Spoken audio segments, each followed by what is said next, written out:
Good evening, everyone. I'm Jared Crane, your host for the webinar tonight. I'm the head of product at Healthbridge, and I'm looking forward to having an interesting, engaging conversation / webinar tonight. I'll be joined by my colleague and two co-panelist doctors who I'll introduce to you shortly. Just to get the elephant in the room out the way, that is a Manchester United shirt.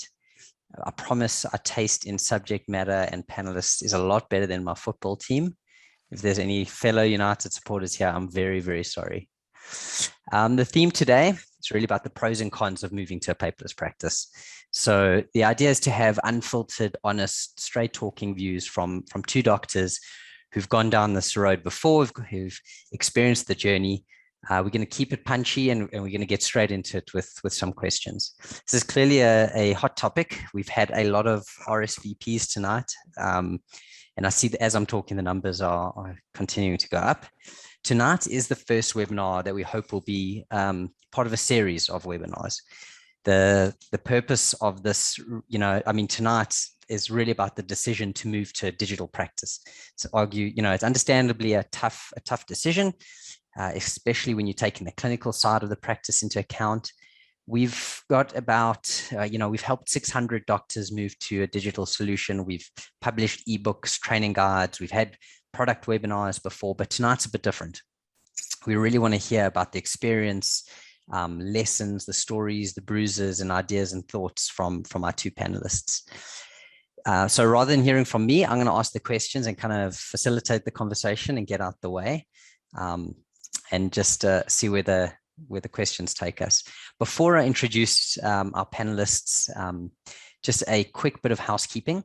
There will be a survey at the end. This is just to help us know, did you enjoy it? Is there anything you'd like to change? Are there any ideas for future topics? That type of thing. So please look out for that when done. There's also, you can ask questions in Zoom. So feel free to send them through. Over the next 3 to 4 hours, I'm sure we'll get through most of them. I am just kidding, of course. I know there's also load shedding for a lot of you. So we'll keep it tight and punchy and try to get through as many questions. And if we don't, we'll get back to you. You can just ping us via the survey. Okay, let's kick off. So the first co-panelist I'd like to introduce, Dr. Makhomisane, the chairperson of Limpopo's Independent Practitioners Association.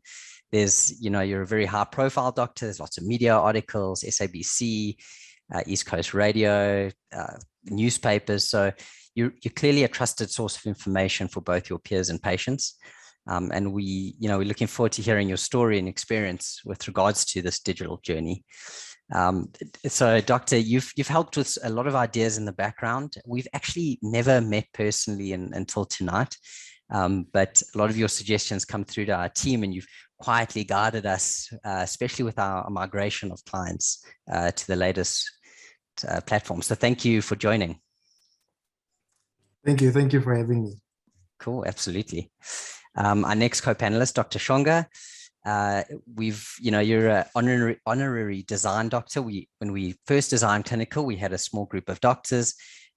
You've now kind of joined this where you help us with the product development and ideas. You're very passionate about making sure that we move in the right direction, the best, most relevant treatment for patients, and really a champion user of the system.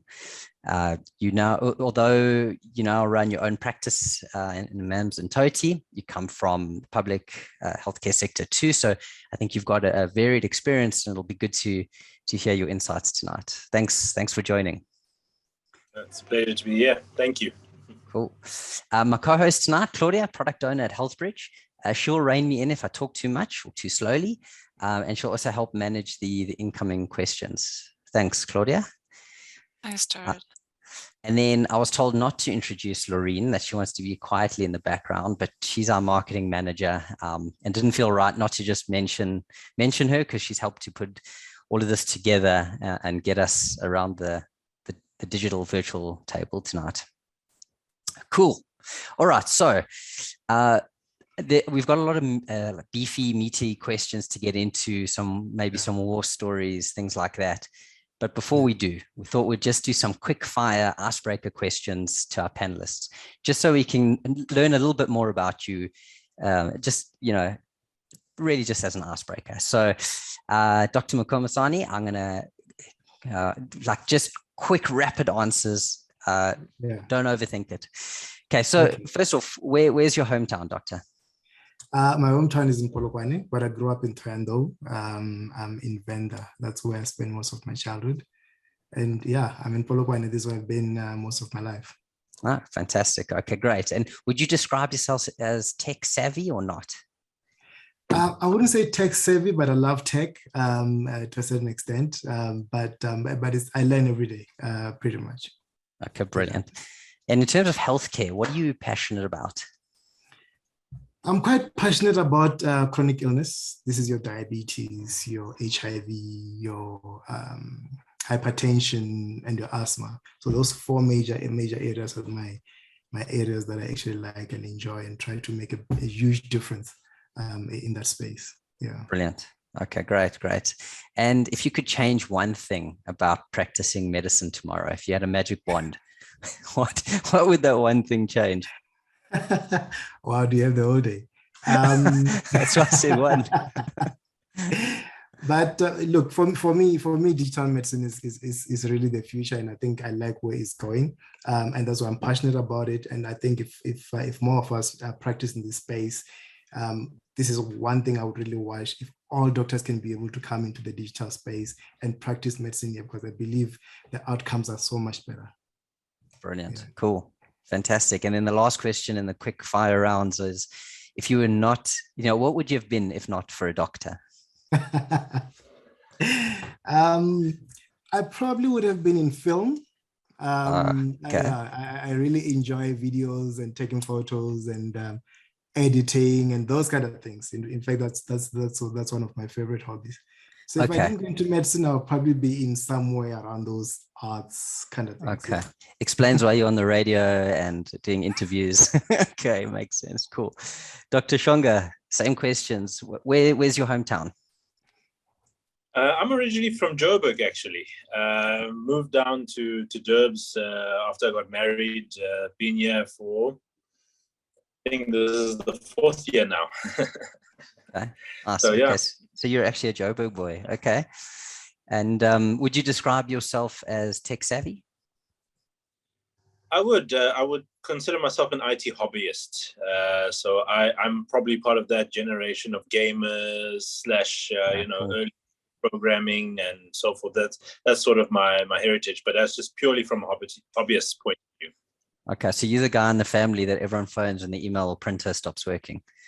Okay, yeah, no. Okay, cool. And in terms of healthcare, what are you passionate about? What drives you? All right. So at the moment, my two major focuses is pain medicine, which I delve into quite a lot, all sorts of pain from headaches, backache, and so all of that. And then the other focus, which I'm starting to move into, is addiction medicine. So I deal with a lot of rehab patients as well. I particularly do what we call opioid substitution therapy. It's one of the other draw cards that I do. Wow, very interesting. Okay, fantastic. And if you could change one thing about practicing medicine tomorrow? Communication with the pharmacies digitally, e-scripting. That's the one thing. I think if it could come online, our lives would be better. Okay, cool. Maybe we can touch on that a bit later. Interesting. Yeah. And if you were, not a doctor, what would you be? Funnily enough, before I did medicine, I was actually a scientist. I was a biomedical scientist, and I think I would have actually pushed more in that direction. So, but overall, I think the sciences are for me. Okay, cool. Wow. Okay, biomedical science. I didn't know that. Okay, that's why these quick questions are awesome. All right, fantastic. Thanks to both of you again for joining tonight. Now, let's get into kind of the more meaty, juicy part of the topic. So, there seems to be a tension between the desire to go paperless and digital and the need to keep things the same. It's like, a lot of doctors have the ambition to do it. And at the same time, there's a tension that, but things are working. Let me just stick to what I know works.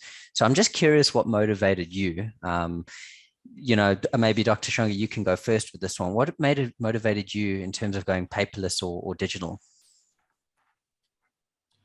All right, so this practice currently is actually the second practice I started from scratch.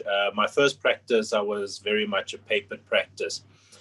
I think everybody that's on here obviously thinks about, storage of all of the documents becomes a major problem over years. The previous practice I didn't run for very long, but I already found myself neck deep in paper just everywhere and losing documents as well. That was probably one of the major driving forces, is to retain the documents, particularly from a medical legal point of view. So, you just think about our clinical notes. Number one, writing it out by hand can be longer. And one of the benefits of the software so far has been this tick box addition, where we can tick things very quickly. So you spend more time listening to the patient, hearing out their narrative, rather than focusing on writing varied amounts of data, depending on how quick you are. So it takes that out, so you can actually focus on that, and also gives you an opportunity to come back if you are busy for any reason, to come back and note more information later. So there's that element. So I think that is the big pull.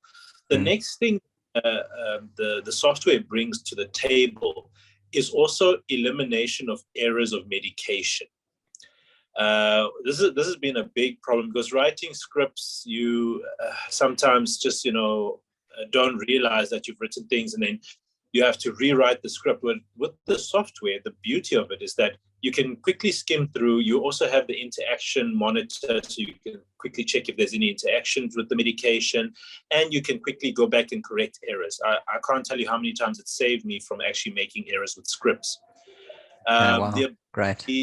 The ability to email off scripts from the software directly, to edit them there on the fly. There's just so much. I think it speaks for itself, to be quite honest. Cool. I'm gonna, absolutely. I mean, you touched on so many good points there that we're going to get to in a bit. I just want to hear, Dr. Makhomisane, in terms of your motivation, what was it that originally, got you to move on to, this digital journey? Yeah.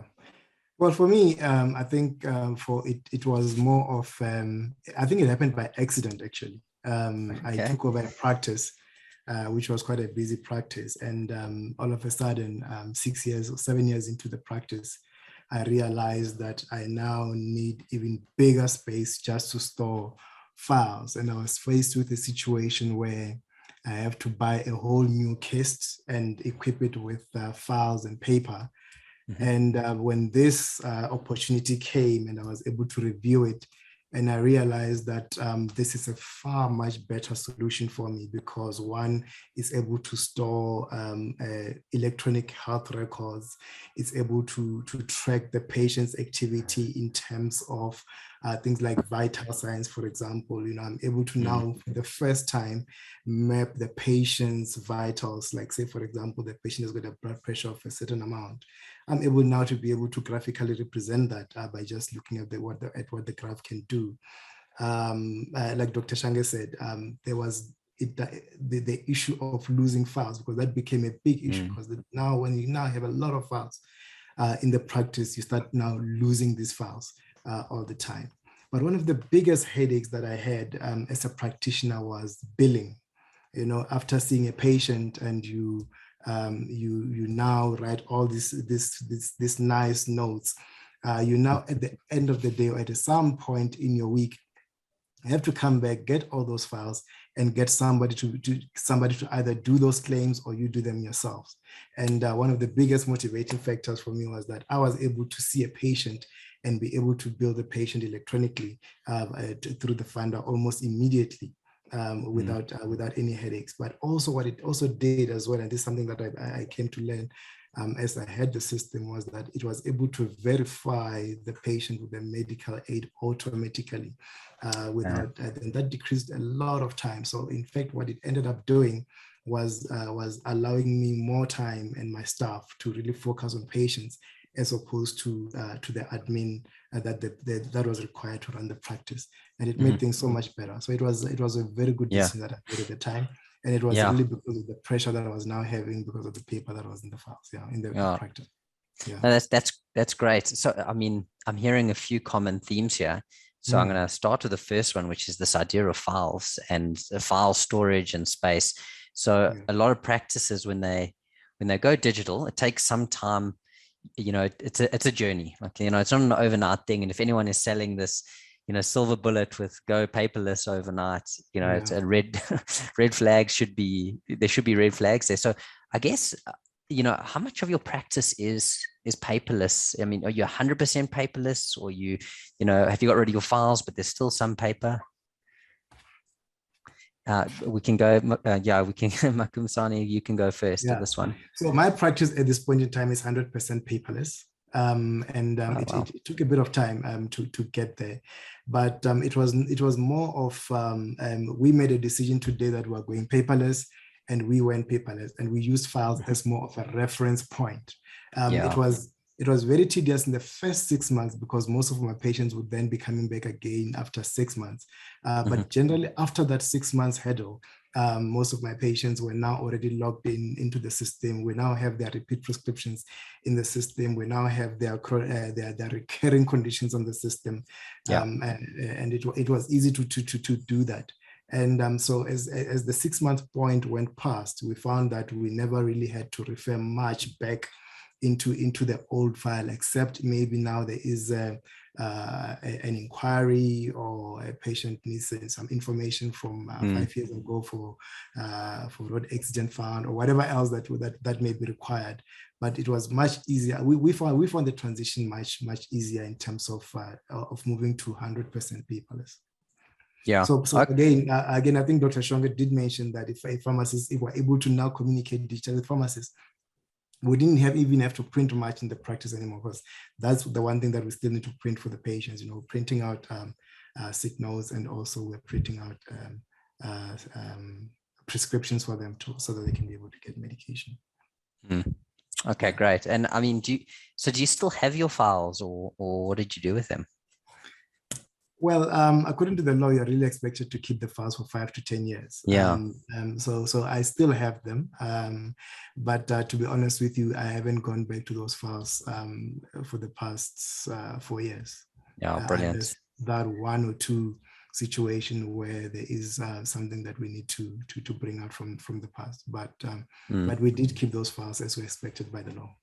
Okay, cool. No, that's great. I've actually a doctor we signed up about a year ago, and what he did is, once he was comfortable that he didn't need the files anymore, he actually gives them back to the patient. And it's this kind of handover saying, everything's digital, you don't have to worry, I keep all your information safe, here's your file, you can have it. So I thought it was quite a nice story. And Dr. Shonga, from your side, the second practice, you never had patient files, right? Well, you know what, learning from my previous experience, I actually from the get-go went paperless. I've discussed with you before that I actually used Jotform, the survey website, and I created my own EMR on that purely because it's also HIPAA certified. So I already went paperless from the get-go. So from the second practice, I never had a day where there was any paper. And then when I eventually joined HealthBridge, I was able to port a lot of the documents because they could be exported in PDF or Excel. So a lot of the stuff was actually transferred easily by my secretary to the software quite easily. So we were already paperless. And I'll tell you, it's a decision that I think anybody who's wanting to start a new practice should make a decision from the get-go to go paperless, because I'm sure Dr. Makhomisane can tell you that the transition is not an easy thing. To having to scan documents or get somebody to type it out, it's quite a mission. I've seen one doctor do that with some of the other EMR software, and he had to hire somebody full-time to scan all the documents for him. So it's a decision I would recommend from the get-go, day one, to start with the paperless transition. Yeah, I think the longer you ignore reality, the bigger the cost, right? The longer you take to move digital and paperless. It's yeah, I mean, from what we advise practices as well is that don't try, as I mentioned earlier, do it all in one day or 1 week. There can be processes that you build in, you know, as a patient arrives, if they've still got the patient paper file, scan it in there, let everything be captured then, and kind of put a sticker on the file as an example. Then you know next time if that file's got a sticker, that it's completely digital. So I think you raise a good point that, you know, if you're starting a new practice, definitely as soon as possible go digital. But if you don't, there's gonna be a bit of pain, right? That's just how it's gonna be.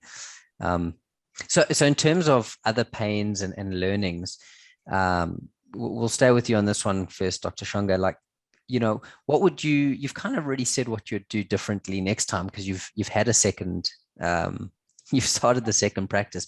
What advice would you give other than new practices to start? I mean, what other kind of learnings or lessons do you have?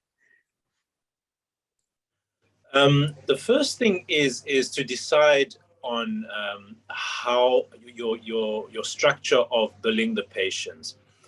I can't tell you because, you know, a lot of the time when practices start, they don't really realize the time frame for billing that happens. You know, the medical aids obviously pay out probably every two to 3 weeks, depending on the medical aid. But you have to realize that there has to be a continuity. So there needs to be quite quick feedback to the medical aids via EMR and the billing software. And if they're not aware of this from the get-go, they'll end up depleting their cash flow. So it's quite a significant problem, which I've seen from colleagues of mine that have just allowed the billing to pile, or, you know, not have somebody who's dedicated to dealing with that. And I think the beauty of the software is that even when we, you know, when we submit our notes and we have our billing codes already there, you know, that opportunity for either your secretary or whoever's doing your billing to also just have a second glance over the coding before submitting is quite important. But it also puts somebody responsible for it, which is very, very important. I can't understate that. So I think that's the one thing. The second thing is also patient feedback. You know, being able to follow up with patients. You know, if you've got stacks and stacks and stacks of files, eventually patients get lost to follow up. That's a reality of the filing system, because now you're going to depend on either your secretary or somebody in between to say, oh, follow up this blood result, or, you know, did they come back for this? The software has that task listing that also allows us to come back and say, you know what, this patient was with me 3 weeks ago, but they haven't come back. It's on my task list. So these are features that the electronic recording systems have to avoid losing patients to follow up. And I think that's something that people need to consider, and patients appreciate it. Patients appreciate if they get a phone call from the secretary, say, hey, you know, you haven't come for your appointment. We're just a bit worried about you. Yeah, no, 100%. That's a great point. Actually, I was going to touch on the patient experience next, but before I do, so our other co-panelists nodding a lot with the billing. I mean, I don't know if there's something you want to add there, what you found with billing. And I think what people may not understand that, you know, look for an EHR that allows you to also bill along as the outcome from having the clinical encounter. No, certainly. I think one of the most important things that EHR software, this particular EHR software can do is that it's able to keep the finance of your practice at your fingertips. You are able to be in control. You're able to bill yourself and not really rely on somebody to be able to do it for you. And I guess people might use it differently. For me, that has been the biggest bonus, and I'm able to use that quite effectively, and it has made a big difference in terms of both on revenue. I've seen the revenue increase as well, but also it allowed my practice to need less staff members, because what that did is that automatically now I don't really need an accounts person who's going to be following up on patients all the time. You know, my bed debt dropped quite significantly because the system is able to automatically check and validate the patient's medical aid, and at the same time it's able to reconcile the remittances for me quite easily. So the staff shrinkage shrinked a bit as well. But one of the tips as well is that if you're going to be going into this type of a setup, all you need really is just to be able to use a computer. To be able to type, and that's easy. But one of the challenges that one might come across is that when you're introducing it, especially the older staff in the practice might battle a little bit with it in terms of getting used to it. But with practice, they tend to learn, and they actually are able to do well as well.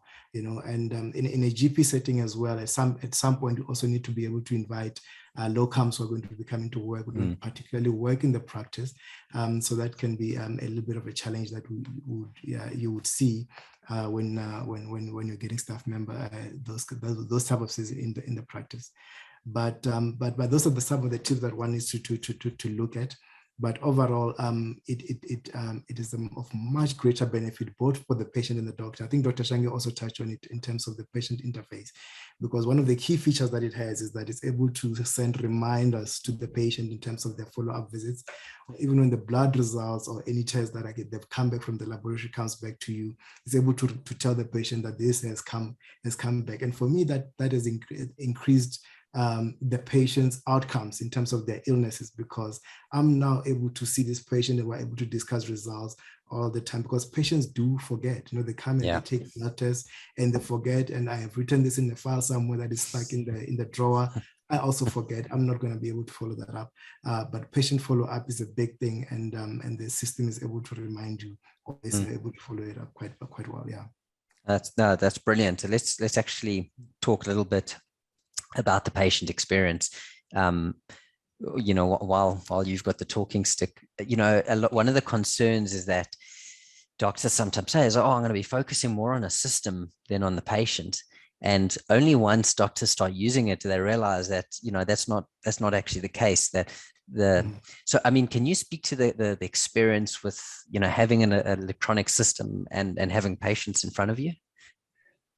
Yeah, for me, that was my main worries actually, to say how is the patient going to feel when I'm busy typing or looking on the screen the whole time while I'm speaking to them. But I'm able to use a tablet when I'm consulting with my patient, so it sits exactly where the paper would have been sitting anyway. So I'm still able to maintain face contact with the patient and be able to have a dialogue and be able to do what I would normally do when I'm using a paper. But I'm able to still be able to type on the system and be able to enter the data that is in there that I'm picking up from the patient as well. And I think one of the things that we were able to learn later on the system when we're using it is that we are able to now integrate the system with the WhatsApp that is on the system on the device. That way we're able to now, if say for example I have a signal that I want to give to the patient which is electronically signed, or I have a script, a prescription that I have it, I'm able to just immediately send it to the patient's WhatsApp as the patient is sitting there. So even the printing at this stage, we're realizing that we no longer have to print much except if the patient really requests for this to happen. But one of the beautiful things as well with the system is that we're also able to upload information into the system in terms of images and PDF documents. So if you do an ultrasound, for example, or you do an ECG, you're able to upload it into the system. And this has come in quite handy for GPs especially, because the medical aids have now made it a habit to audit the doctor so that they can be able to claw back. And it's very difficult for sometimes to be able to fight to get the information or the picture of an ultrasound that they did, and to show that it actually did do this thing. So that element has been quite helpful for the practice, and we find it quite easy. And it's you get it at a click of a button, and that's the beautiful thing about it. At a click of a button, you're able to get the patient's file, and even if there's an inquiry, you're able to deal with that immediately. And the fact that you're able to you have your entire patient practice in your device means that you are able to now, if say for example I'm not at the practice, I'm at home or I'm elsewhere, If a patient phones me, within a minute, I'm able to open the entire file of the practice. I can be able to look at the patient's history for the whole 5 years that I've known the patient. I'm able to send them a prescription based on what the patient requires. And I'm able to speak to the patient like it's somebody that I know. And I know what they're talking about. For the patient satisfaction is much, much higher. And they actually feel that as a doctor, you really know who they are and you care about what you're doing. Yeah. I mean, you raised so many good points there. Dr. Shonga, you were nodding. Like before I asked a question, was there something that really resonated with you that was said there? Jared, I think you can identify with this, is that computing overall, with the advent of the graphic user interface, the GUI, has been about this interaction between people and the computer. This is another advent and great use of the graphic user interface, and it actually brings in a lot of also practitioners that may not be tech savvy to be able to use. And he was talking about the ability to interact with the patients and interact with the software using a tablet. And I think this is actually quite an important point, that this touch interface is dramatic. It makes things so much easier, because while you're speaking to a patient and they are giving their historical points, which are quite significant, they're already there in tick format, which you can just literally touch, like the corner of your eye, just touch and still come back to speak to the patient. So it doesn't detract from your visual contact with the patient and actually listening to them. It actually is just a very quick noting system. So I think, from that point of view, I agree with Dr. Makhomisane. It really helps. And I feel patients actually feel that it's more professional.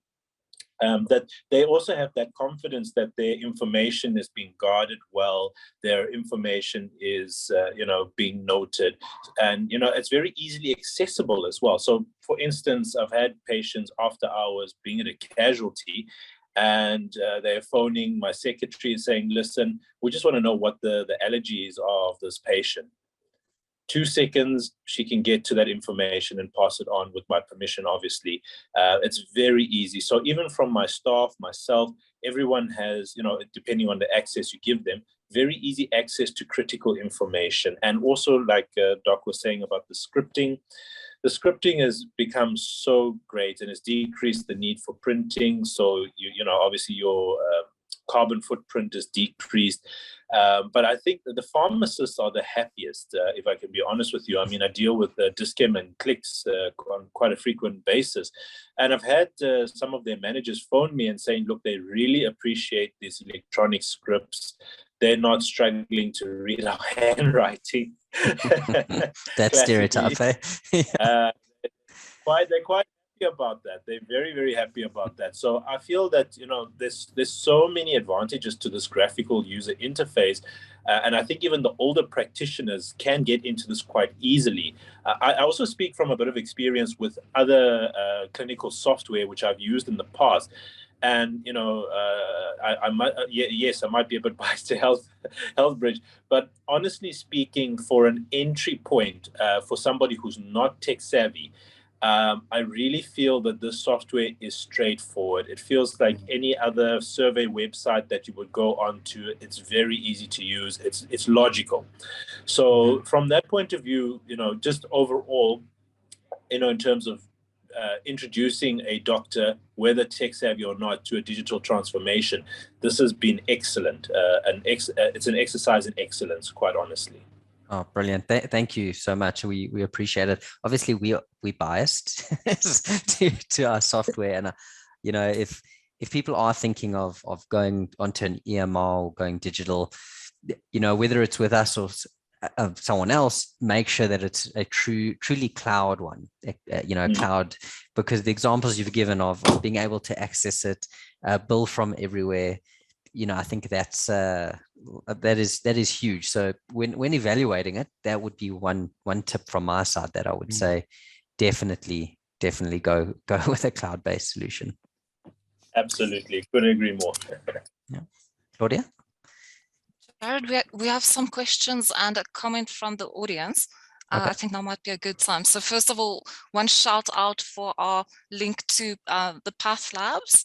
And then there's a question like which Path Labs specifically have we integrated with? Okay, so a good question. Pathcare, Empath, Lancet, Mark and partners, and we're busy looking to integrate with some of the other Path Labs still this year. And then we have another question. So it's a common problem for emails going out to patients to end up in their spam or junk folders. Can you explain more around our plans to try and minimize that? Yeah, sure. So we actually work with a company called SendGrid, getting a little bit technical now, but they are the largest email delivery solution in the world. So they're used by the biggest guys. So when stuff does get marked as spam, we work with them to make sure that we re-register a new address and that we can send it that it doesn't get marked as spam. So I actually see the question now. From that practice, it would be great if we'll reach out to you tomorrow just to make sure that it's not still happening, and also which system, whether it's the admin MyMPS side or the clinical side, but we'll definitely get back to you on that one. Were there any others? Yeah, we have one more question. So the benefits to the admin person, how do you motivate your admin people? Like I know Dr. Makhomisane said potentially there's a chance you might hire fewer admin people. How do you motivate them? Is there less work for them, more work for them? Cool. Yeah, well, yeah, anyone want to pick this one up?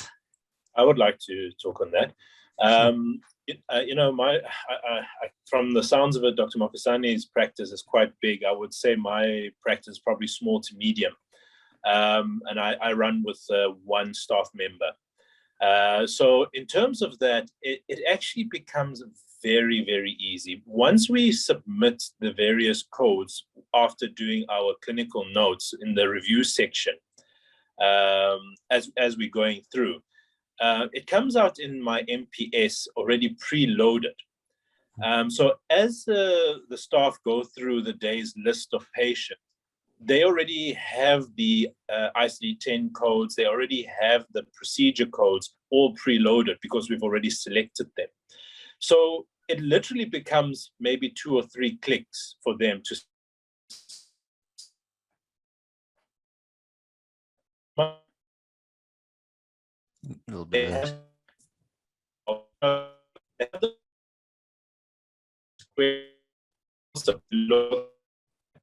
the codes, all the procedures have been covered, and they can also get a brief note, because even in the review section you can quick note there to say what you've done or haven't done, and it prevents any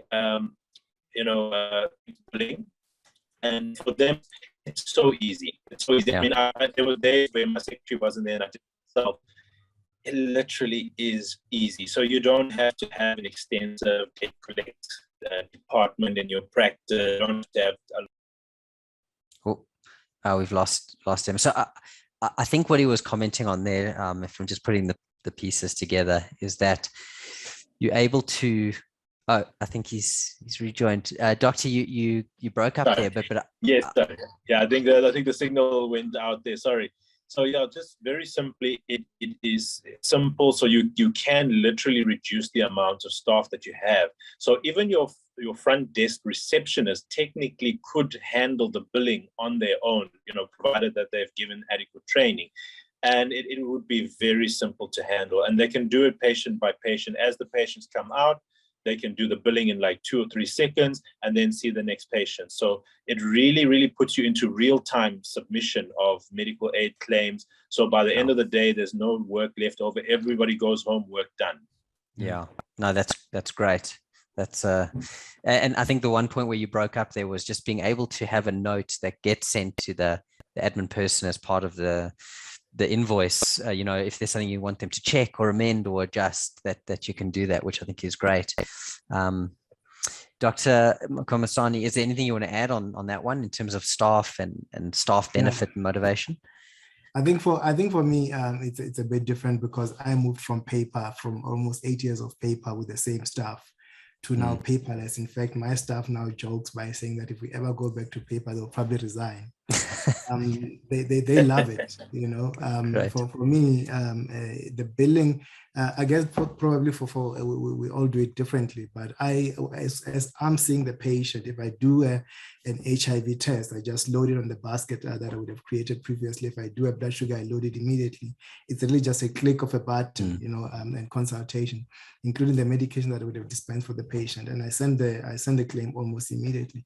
So it's much less work for them at the end of the day compared to what they were doing. In fact, I think they will probably be doing almost 20% of what they're doing before paper. So they are highly motivated. If I ever choose to go back to to something different, they'll probably not be happy. Yeah, I know, that's brilliant. Okay, great. So Claudia, I just seen a question pop up, so I'm happy to take it quickly. Yeah. So it says here, my biggest concern is the cost implication and newly set up practice. I'm worried about the cost of migrating. How do I begin moving 3 years of clinical notes digitally? It's a great question. And as our panelist just said now, you know, we do things differently. We all do things differently. Yeah. When looking for an EMR, make sure that you go with a company that has local service people and clients and agents and business consultants, because it actually depends on your practice. Each practice is a little bit different. As I mentioned in the intro, we've moved over 600 doctors onto a digital product. So it really comes down to making sure someone goes to your practice, sees how it works, and then from there, it helps you with a plan. There's not a one size fits all. So that would be my suggestion there. Then there was a question around load shedding, which is obviously very topical. Like, have you guys invested in any backup power? And I mean, a tablet obviously is a great solution. It's something we recommend as well, even if it's just for backup and you prefer using a laptop. Have any of you gone with the UPS or anything like that? Dr. Shonga, maybe? Okay. Yes, look, I originally started with a UPS, but I have actually gone for tablets with my secretary and myself. So there's 2 tablets. And to be quite honest, that is probably the way to go. It's by far cheaper. It's by far more functional. But obviously, whichever tablet you use, look, I'll be honest with you, I've gone the Windows tablet route, which works out the best for me, but not that it doesn't work on the other tablets. The Windows tablet is probably the easiest, but it must be one that I would advise one that is cellular enabled. That is probably your best solution and a guard against any other problems. The only problems is that, you know, there's things that are really outside of the control. Like, for instance, here in Amanzimtoti, there's been a major issue with cellular reception because of theft of batteries from the cellular towers. So these are things that are really outside of control. I think in those situations, you will have a temporary, you know, while that's happening, some paper that will obviously be generated at that point, but which you can subsequently scan into the software anyway. So, you know, it's very simple. And if you have a tablet with a camera, all the better, because you can literally snap it in directly. So I think the tablet is the best way to go. I really, really recommend it. Like a good old-fashioned 10-inch tablet, you're good to go. Cool. No, great advice. Dr. Makhomisane? Yeah, I just want to also touch on the issue of cost. When you compare the cost of an electronic health record compared to paper. In fact, there's an exercise that I had to do myself to see if I'm really going to be able to afford this. And when I look at the fact that every now and then I have to buy a huge BIC or a kist to be able to store this documents, and at the same time I have to keep on buying files almost every now and then. I have to keep on buying paper every now and then. I have to buy stationery that goes with writing. So those are some of the costs that one might not really be able to calculate, but there are costs that actually build up. And over a long period of time, when you're no longer printing anything and everything is digital, you realize that it's much cheaper to go with an electronic health record compared to paper and the logistics that goes with the writing on a piece of paper and securing them and making sure that they're kept safe, including the fact that I think Dr. Shonga did touch on the fact that for the first time, I'm now be able to confidently say that my patient, my receptionist is not reading my patient's notes, because I'm the only one in the practice who has got access to those notes. I'm the only one in the practice who's got access to patients' blood results that come from the lab. So for me, that's a great win, and it gives me such a huge peace of mind that nobody's going to be discussing the patient's results anywhere else. So in terms of load shedding, I think because it's a digital device that works as much as a cell phone, as long as your cell phone is working, you should be able to consult with the patient at any given time. So even if your tablet does not have the cellular network, you're able to now be able to hotspot it with your own phone and still be able to continue for that 2 hours of load shedding. So load shedding has not been a major issue, except that you don't have lights, So it doesn't really affect your electronic health records, except the fact that you can't see the patient. So in that case, you probably want to invest in a generator or another backup system. Yeah, no, that's Jared, brilliant. Just one last thing I wanted to add there. Sure. I work also in the hospital setting. My practice is actually at the Kingsway Netcare Hospital. And, for a long while, I actually worked in the casualty. And, whenever there was a case, for instance, where patients wanted their notes and so forth, sometimes, months after you've seen the patient in casualty, whether to forward it on to a specialist, they've changed specialists and they were looking for their casualty records, they were using Metrofile.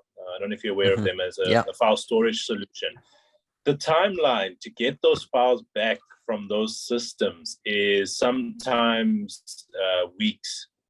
And I think people are unaware, especially because now with the hospital, obviously the amount of paper generated, Netcare has just gone onto their own software, Care On. They've just launched that now. But you can imagine now how old is Netcare, how much paper has been generated over the years, and how difficult it is to retrieve that. So I think in the small practice setting, it's people don't appreciate it early on. But when you get to that medium and large size practice, Dr. Makhomisane is talking about BICs and cabinets, but eventually you end up going down the route of these storage companies, and it becomes a nightmare. It becomes an absolute nightmare and a heavy cost. No, I can only imagine. Okay, I am. Yes. Sorry. We have a few more questions from the audience. Can I fire? Yeah, maybe we could do one or two. I'm conscious of time, Okay. But let's do maybe one or two, and then we can always get back to them privately tomorrow. So on the topic of load shedding and network issues, we had a question are we considering building offline capabilities? Yeah. So the answer is no. We're sticking to a pure cloud-based solution. As soon as you start doing offline modes, you come back to the issue of security and information sitting on local computers and local devices. We are very security conscious, obviously, clinical information. So we don't want to have a situation where there's some data in the cloud and some data locally, and it might not be in sync. So our suggestion, as the other panelists have mentioned, is to have a backup connection or 3G or something like that. So no plans for the a pure offline mode. And then in terms of inventory management, specifically for dispensing medication, can you share more? Yeah, I see you smiling when asking this one, Claudia. We get this quite often. We are busy working with another company, so we don't think we can solve all the world's problems and all the requirements. So we're working with another company who's helping us build a stock management system. So hopefully in one of the future webinars, I can give a more positive feedback on that. Okay, so I just want to say thank you again, doctors. I am conscious of time. Dr. Shonga is going into another surgery. Your insights and just kind of sharing your ideas and suggestions and guidance has been, yeah, greatly appreciated. This is our first in the series, and I think it's gone really well. We've run out of time, and there's, we've hardly touched, we haven't even spoken about Poppy, which is always a hot topic and one of the major drivers for going to a, a paperless solution. We haven't discussed virtual consults. We haven't discussed kind of the controls and reporting and whatnot. So there's definitely going to be a follow-up. It would be great if you could join again, and we'll chat about that offline. As a parting kind of conclusion from your side, maybe Dr. Shonga, I'll let you go first in case you need to run. Any final thoughts or comments that you want to throw out there? I think for people who are not using Health Bridges yet, they're still considering, like they said, cost and anything relating towards any apprehensions to going the digital route, whether they feel that they're not tech savvy enough and worried about security. As you said, quite frankly, cloud-based is the only way to go, number one. And number two, I think if they even give the software a trial run for a couple of months, the savings cost-wise in terms of management of the finances and the filing will make itself evident. So I would encourage people to just, give it a trial, like even if they just want to try it out for a bit. And if they want to make contact with us as the doctors who are using on a frequent basis, we're more than welcome to chat with us as well. Really, it's one thing, and I take my hat off to HealthBridge. They've created a platform that is really logical. If I have to say it again, it really, really is logical. And I think if given the chance, people would understand how easy it is to use. Yeah, no, I appreciate that. To be honest, we techies. So it's working with the like of you guys who can help us make sure that we don't, do anything, that we do the best practices and whatnot. So thank you. Thanks so much. Dr. Makhomisane, any parting thoughts or ideas from your side? Yeah, my thoughts on electrical networks. I'm passionate about them, and I must also give a disclaimer that HealthBridge is not paying me to be here today. Yes. But I've been using HealthBridge since I've been using HealthBridge since 2016, and I'm quite passionate about it. I'm quite excited about seeing it grow. But I think one of the biggest inputs that it has done to my practice is that for the first time, I'm able to map out the demographic of my patient, what type of patients I'm seeing, the disease profile that we have in my practice, which areas I should be focusing on, how can I better myself to be able to serve my patients better, a better understanding of my funder, how many patients that I have in my practice that are being seen by a specific medical aid, which medical aid should I be having a better relationship with. So there are so many spin-offs that have benefited from being part of this, and it has really made my practice grow, but also myself as a clinician. I'm a much better clinician because I have all the information at my fingertips, but also the finance of my practice as well. Now I have a much better idea of what's going on as opposed to when I was still using paper. So electronic health records are the future.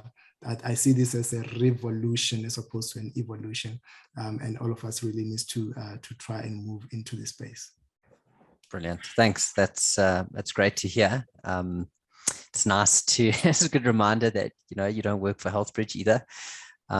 In fact, you were the first two doctors on the list that we asked, and you both agreed. So straight off the bat. So it was great. Thank you for your passion and kind of your advice tonight. And also for the offer for other doctors to get in contact with you. And yeah, great. Thanks everyone. And look out for the survey. It'll give you some options and ideas for future webinars and how we can improve and do better. Thanks. Have a good evening, everyone. Thank you. Bye. Cheers, guys.